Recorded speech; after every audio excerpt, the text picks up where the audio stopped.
You wake up and you're already exhausted. The body gets up, but the mind drags chains. The day hasn't even started and everything in you already weighs. The thought, the chest, even the silence. You look around and everything seems normal. Work is waiting for you. Your phone vibrates with demands disguised as opportunities. And the world keeps telling you, come on, you can do it. But here's a truth that perhaps no one has told you. You are not just tired, you are sick. And the illness is not just in you, it's in the entire society. We live in an era where suffering no longer has a face. There are no bars, no bosses shouting, no direct repression. But there is something more cruel. There is the invisible imperative of performance. You have become your own oppressor. What was once an external order has turned into a constant whisper inside your head. And that whisper says, you need to do more, be more, produce more, don't stop, never stop. Byung-Chul Han calls this the society of performance. A system where you believe you are free, but in reality, you are more trapped than ever. Trapped by the idea that every second must be useful, every action must yield results, every breath must take you somewhere. And if you stop, if you fail, if you rest, then you believe you have no value. Positivity has turned into poison. Freedom has turned into handcuffs.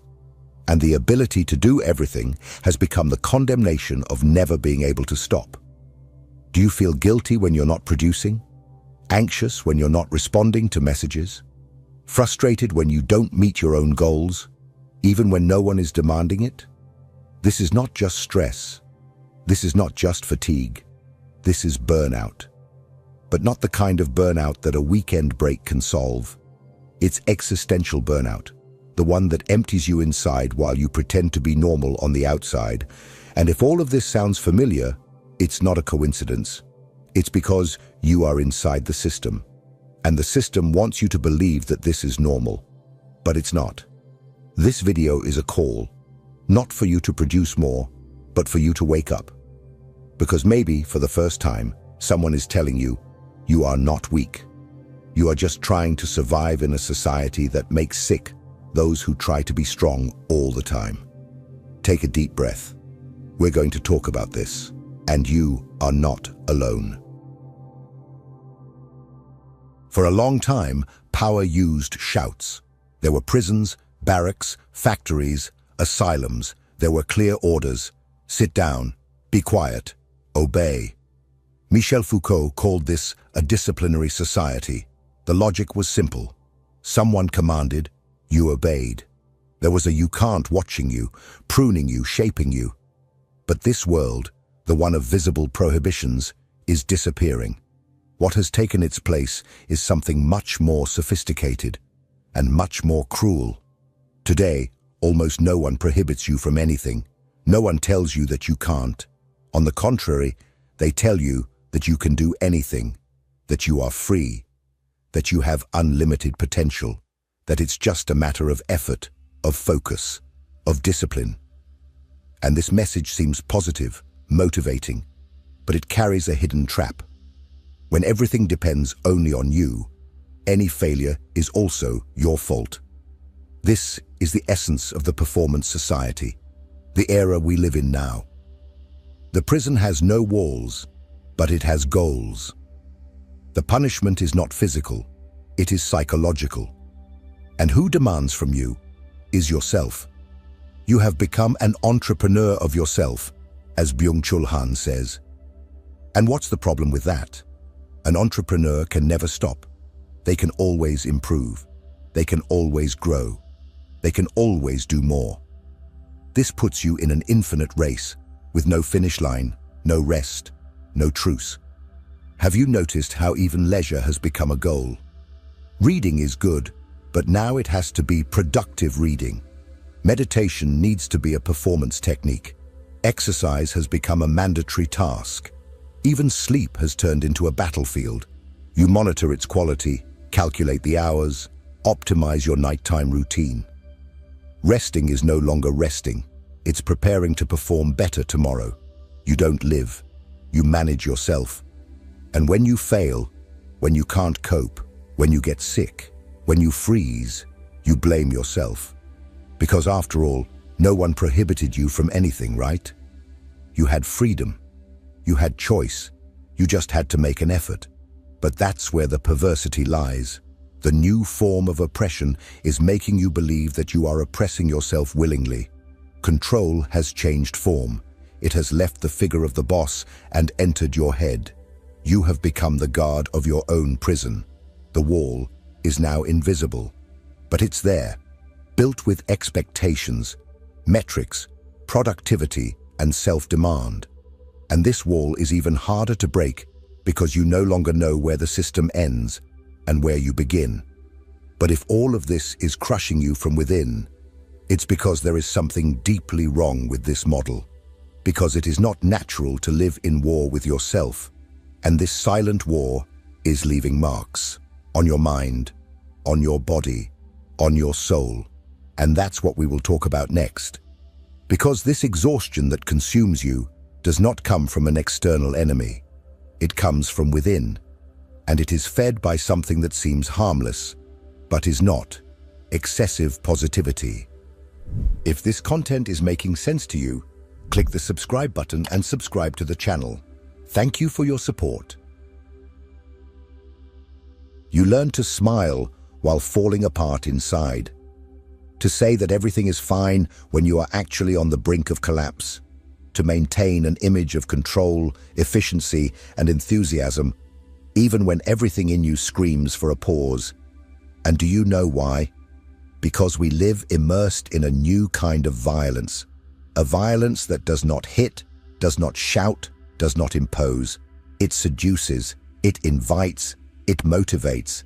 It is the violence of positivity. Byung-Chul Han warns us, the 21st century is no longer dominated by diseases caused by repression.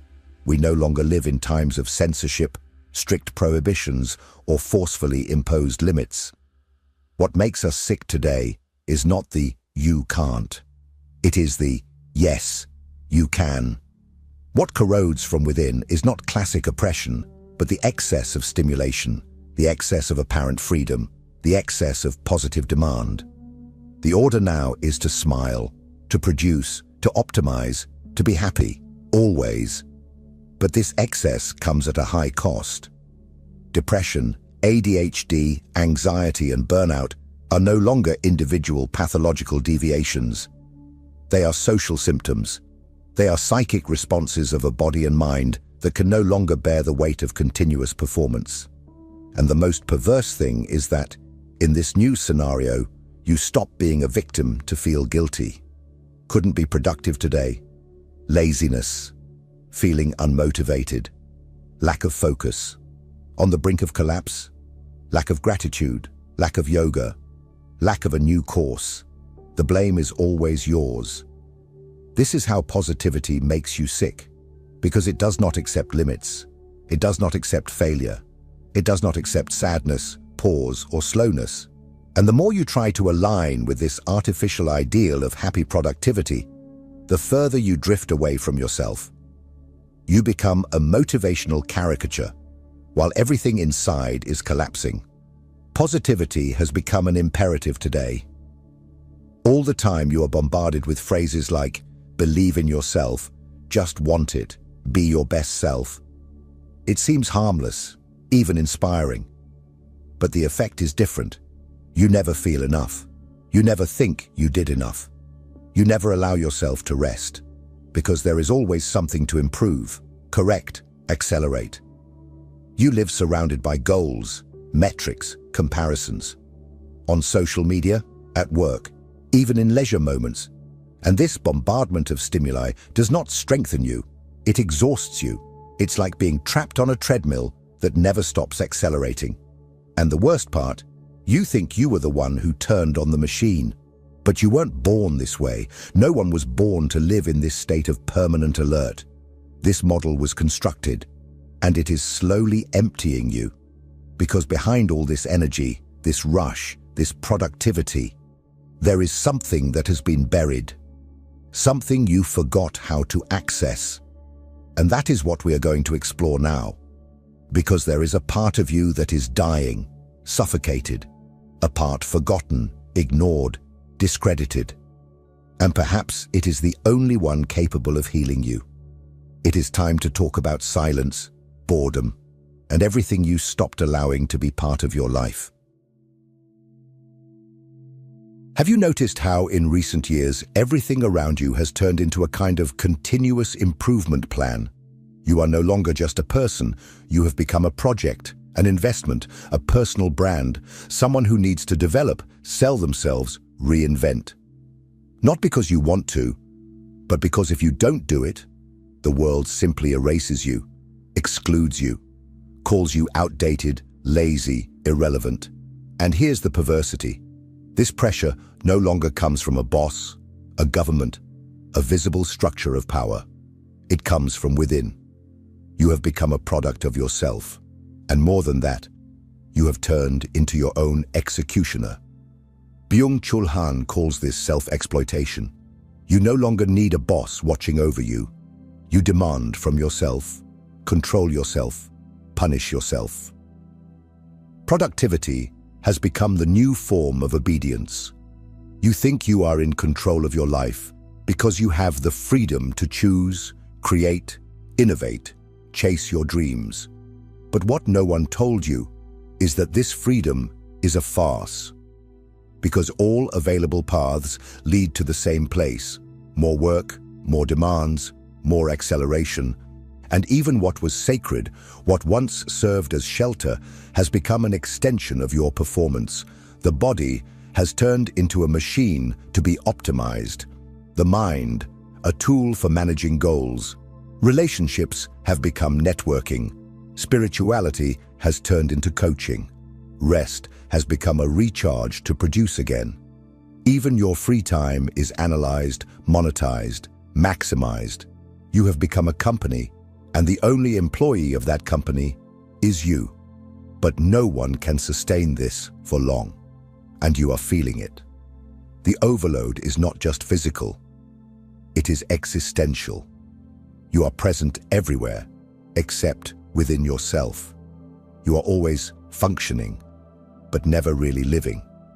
And deep down, you know, the more you try to fit into this ideal of success, the further you feel from your own essence. And here comes the question that few have the courage to ask. What have you lost in this process? What was left behind while you were chasing to be a better version of yourself every day? What was silenced? What was set aside?